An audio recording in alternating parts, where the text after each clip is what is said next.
नमस्कार जय जगन्नाथ मु आपण मान स्नेह रंकुणी प्रतिमा महापात्र मिश्र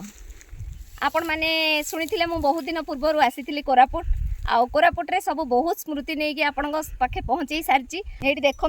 ये जड़े भौणी हेबे से जड़े भाई हेबे देखु धान निज जमी रे निजे अमल करिकी केते खुशी निज माटी रे निजे चाष करेंगे अमल करेंगे पुणी निज हाथ में काटे ताकू नहीं बाडेबे धान झाड़े चाउल करेंगे आम तो आराम से भात खाई दौचे किंतु तापाई जे आमर ये भाई आ भौणी मान भाया केते जण केते कष्ट करुचंती केते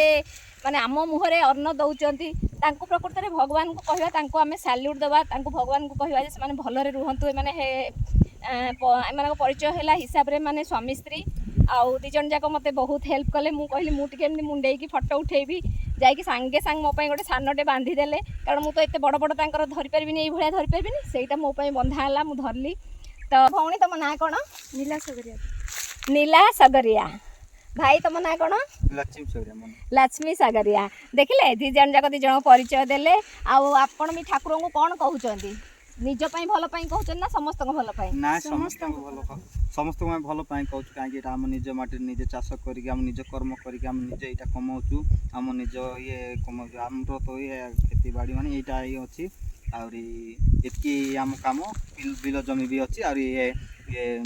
जंगल जमी भी अच्छी ये भी सब प्रकार हम धान हम माड़िया हम आर अलसी हम शुआ हम यहाँ तो शुआ आती आम ही करुचु आम पाखे तो जब फब किसी ना यहाँ ही आम आदिवासी हरिजन लोकर कम यहीटा ही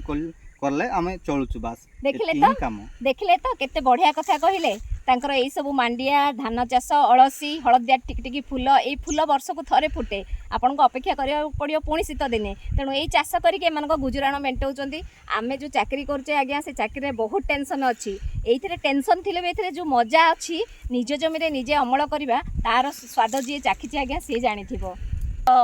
मोर आज ब्लॉग्स जदि आपण मानक भल लगी थाए निहाती भल पाइबा देबे लाइक करिवे कमेंट्स द्वारा जणैबे आ सब्सक्राइब भी करिवे रहिली नमस्कार जय जगन्नाथ।